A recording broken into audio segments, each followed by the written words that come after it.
जुड़ी हुई हैं और इस राष्ट्र से जुड़ी हुई हैं। तो मैं जो बातें आपके बीच में रखूंगा, कृपया करके आपको योग लगे तो अपने जीवन में उतारना, वरना कोई बात नहीं। सबसे पहले तो मैं इस गुरुवाड़ा नगरी और यहाँ पर विराजमान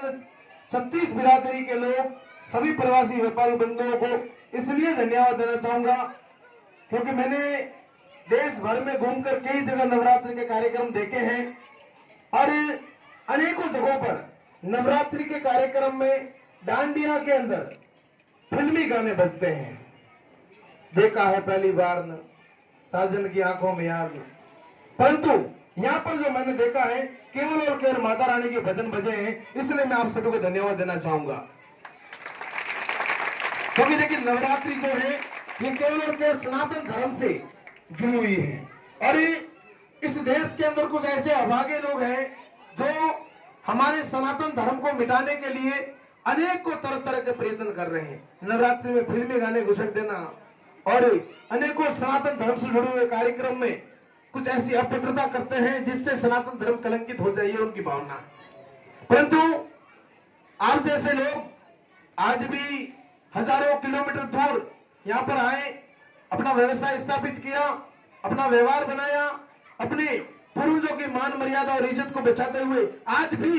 आप लोग इतनी दूर से यहाँ पर आए, अपनी जन्मभूमि छोड़ दी, सब कुछ छोड़ दिया, परंतु सनातन धर्म का प्रचार नहीं छोड़ा। आज जो ये कार्यक्रम है ये केवल और केवल सनातन धर्म के प्रचार को बढ़ावा देता है, ये ऐसा मेरा मानना है। वर्तमान की स्थिति में भारत के अंदर जिस तरह से सनातन धर्म की जड़, देखो 4 वेद 6 शास्त्र 18 पुराणों में जिसको विश्व की माता का दर्जा दिया गया, गावो विश्व से मात्र। आज दुर्भाग्य इस देश का कि सनातन धर्म की जो जड़ है गौ माता आज पूरे देश के अंदर दुखी है, प्रताड़ित है, परेशान है, पीड़ित है। एक तरफ गाय के नाम पर लोगों ने बहुत बड़ा ढोंग मचा रखा है, उसमें अनेकों प्रजाति के लोग आ जाते हैं, परंतु फिर भी गाय आज इस देश के अंदर दुखी है, कत्लखानों में कटने जा रही है, लंपी नामक बीमारी से मर रही है, कई कूड़े से प्लास्टिक खा के मर रही है, कई बाजारों में लठ डंडे कुल्हाड़ी खा के मरती है, तो कई खेतों में किसकी पूछे काट दी जाती है, कुल्हाड़ी मार दी जाती है, आज भी हमारे राजस्थान के अंदर। तो मेरा आप लोगों से एक ही निवेदन है, सबसे पहला मेरा जो बिंदु है गौ माता के ऊपर कि आज हम इस मंच से एक संकल्प लेके जाना है। देखो भगवान ने आपको सब कुछ दिया है, जिसको जहां चंदा देना है तो, जिसको रस्सी फड़वानी है फड़वाओ, मैं मना नहीं करूंगा, परंतु आज एक संकल्प यहां से लेके जाना है कि अगर हमारे गांव की गाय, मेरे गांव की गाय आज के बाद कोई कूड़े कचरे प्लास्टिक खा के नहीं मरेगी, मेरे गांव की गाय गर्मी के अंदर भूख के मारे नहीं मरेगी, मेरे गांव की गाय बीमार एक्सीडेंट से कोई नहीं मरेगी। ये संकल्प हम सभी लोगों को लेके जाना है। और ये कार्य कब पूरा होगा, ये काम कब पूरा होगा, ये संकल्प पूरा कब होगा, जब जो लोग प्रवास में बैठे हैं, हर गांव का एक छोटा मोटा ग्रुप बना हुआ है आजकल व्हाट्सएप के माध्यम से,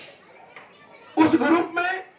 जो राजस्थान में परमानेंट रहते हैं कुछ लोग 5 7 10 15 जो भी है, उनको आप नियुक्त कर दो, और जो व्यवसाय कर रहे हैं बाहर लोग जो बैठे हैं, आप लोग धन इकट्ठा करके उन लोगों तक भेजाओ, ताकि वो लोग गांव में बैठे बैठे अपने गांव के जितने भी गोवंश, हर गांव के अंदर 300 400 500 गोवंश हैं, उन असहाय गोवंशों को चारा पानी की व्यवस्था कर सके और वो भटके नहीं, मरे नहीं।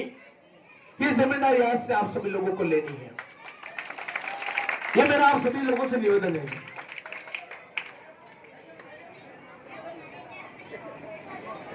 दूसरी बात देखिए कि हम लोग राजस्थानी व्यापारी जो हैं, सबसे बड़ी बात बताने जा रहा हूं मैं, आप लोग जरा ध्यान से सुनना और अपने जीवन में उतारना कि हमने व्यापार को इतना बढ़ावा दे दिया है कि मुझे लगता है कि आज प्रवासी समाज एक भी व्यवसाय में पीछे नहीं है, कोई किसी से कम नहीं है, हर व्यक्ति व्यापार में सक्षम है। हमने जितना महत्व व्यापार को दिया है, काश उतना महत्व अगर धर्म को दिया होता, अपने परिवार को दिया होता, तो आज ऐसी घटनाएं नहीं होती जो आपने कई घटनाएं देखी हैं। सबसे बड़ी बात एक व्यापारी सुबह कोई 5 बजे उठता है, कोई 6 बजे उठता है, कोई 7 बजे उठता है और उसके बाद वो मुंह धोकर खाना खाया नहीं खाया, स्नान किया नहीं किया, करके सीधा दुकान पे चला जाता है। नाश्ता भी बाहर जाके करता होगा। दोपहर में टाइम मिला तो घर पे खाना खाने आएगा, नहीं तो वहां पर भी लड़के को भेज के टिफिन बुलवाएगा। रात्रि 10 बजेंगे, 11 बजेंगे, 12 बजेंगे, 1 भी बच जाता है किसी किसी को, और फिर वो घर जाके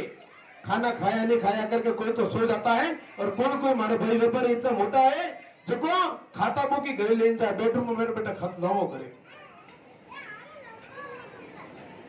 ये सारी चीजें अगर आपको व्यापारी करना है, आपको पैसे ही कमाना है, आपको आपके जीवन का पूरा समय अगर व्यापार में ही देना है, तो फिर परिवार की क्या जरूरत है? आप लोग परिवार के लिए सब समय कब निकालोगे? भाई आपके घर में छोटी बच्ची है, बेटा है, बेटी है, बीवी है, माता है, पिता है, उनके लिए तो आपके पास समय नहीं है। और जब उनको आज आप उनको समय नहीं दे रहे हो, आने वाले समय में वही बच्चे आपको समय नहीं देंगे, किसी कोने में पटक देंगे खटिया पे डाल के। अपने परिवार के लिए समय निकालो, सबसे बड़ी बात। कम से कम सुबह का नाश्ता साथ में बैठकर करो, दोपहर का खाना साथ में बैठकर करो, रात का खाना साथ में बैठ कर करो, एक दूसरे से बातें करो, एक दूसरे का दर्द जानने का प्रयास करो। अब वो बेचारी जो औरतें हैं, बहनें हैं, बेटे हैं, बच्चे हैं, वो किसको बताए अपनी बात? पति के पास टाइम नहीं, पूरा दिन पैसे बस ऑफर तो हो जाए, हम इतने से इजारा गलो वो नहीं, वो एक ही चीज शाम तक काउंटर में भाड़े गल्ला रमाएगा कि तो गलो वो इधर से इजारा गलो वो नहीं, वो बाकी है कोई मतलब नहीं है। और ओपे अपना परिवार ने समय नहीं दे रही हो, जरूर ओपरे समाज में, हिंदू समाज में आड़ी घटना वे रही है, लव जियादरी शिकार अपनी बच्चियों वे रही है। बार भींदमाल में 1-2 बच्चोरी माँ है, 2 बच्चोरी माँ, वह एक 9 साल की छोरी नहीं हाथे लेन गई यूपी। अरे घटनाओं क्यों वे रही है कि एक तो ओपे परिवार ने समय नहीं देता, दूसरी बात कि ओपे हथियार लान दिए हमती मोटो मोबाइल। मैं मोबाइल का विरोधी नहीं हूं, मैं मोबाइल का बिल्कुल विरोधी नहीं हूं, मोबाइल देना चाहिए, परंतु कम से कम अपने, मैं केवल बच्चों की बात भी नहीं कर रहा हूं, उसमें बेटे भी शामिल है कि बेटे भी भटक चुके हैं। कम से कम सुबह शाम दोपहर तीनों टाइम में से एक समय ऐसा निकालो ताकि हम उन बच्चों को निगरानी तो रखें।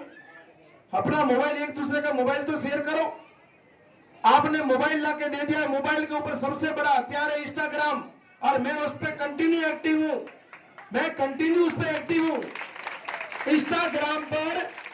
इंस्टाग्राम पर हमको ये नहीं पता है कि हमने अपने बच्चों को, अपनी बच्ची को, अपनी बेटी को, अपनी बीवी को, अपनी बहन को मोबाइल तो लाके दे दिया, परंतु उस मोबाइल से उसने इंस्टाग्राम तो खोल दिया, रीलें अच्छी लग रही है लाइक कर दिया, परंतु कभी हमने ये सपने में नहीं सोचा कि उस इंस्टाग्राम में कितने जिहादी घुस गए हैं, मैसेंजर पर किससे बात चल रही है, कौन उसको फॉलो कर रहा है, वो किसको फॉलो कर रहे हैं, ये हमने कभी जानने का प्रयास नहीं किया। मैं जीता जागता उदाहरण बता दूंगा इस प्रवास का। मैं जब ये आंध्र प्रदेश प्रवास पे आया, इसी तरह रात को मेरी बैठक हुई इस गांव के अंदर